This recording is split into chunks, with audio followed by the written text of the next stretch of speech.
এখানে কয়েকটা গোটা গরম মশলা নিয়ে নিয়েছি,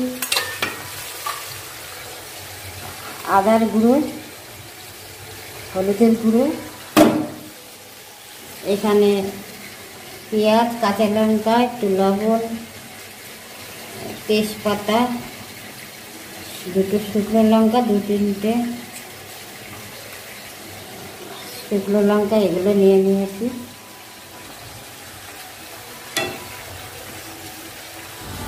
আর রুই মাছের মুড়োগুলো নুন হলুদ দিয়ে ভেজে নিচ্ছি ভালো করে। আর আমি সর্ষের তেল আর সাদা তেল দিয়ে বানাবো। সামান্য চিনি নিয়েছি, যতটা লাগবে ততটা দেব।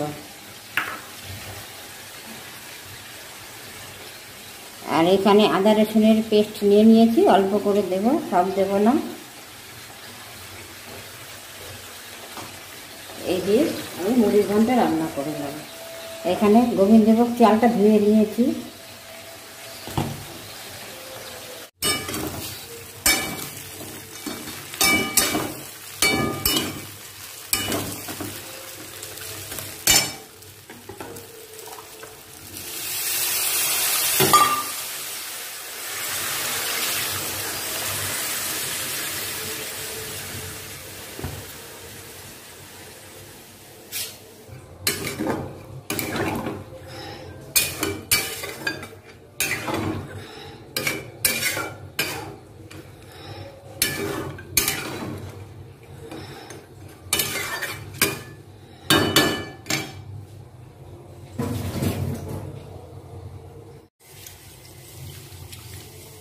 চিনি দিয়ে দিয়েছি, এখন একটু গরম মশলা দিয়ে দিচ্ছি।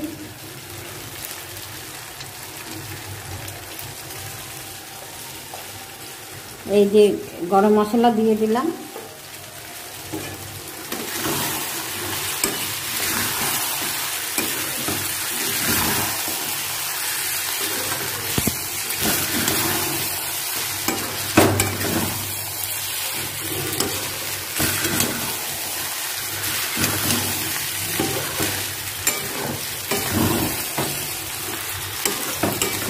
তেজপাতা দিয়েছি, শুকনো লঙ্কা দিয়েছি, এই যে তেজপাতা সব দিয়েছি।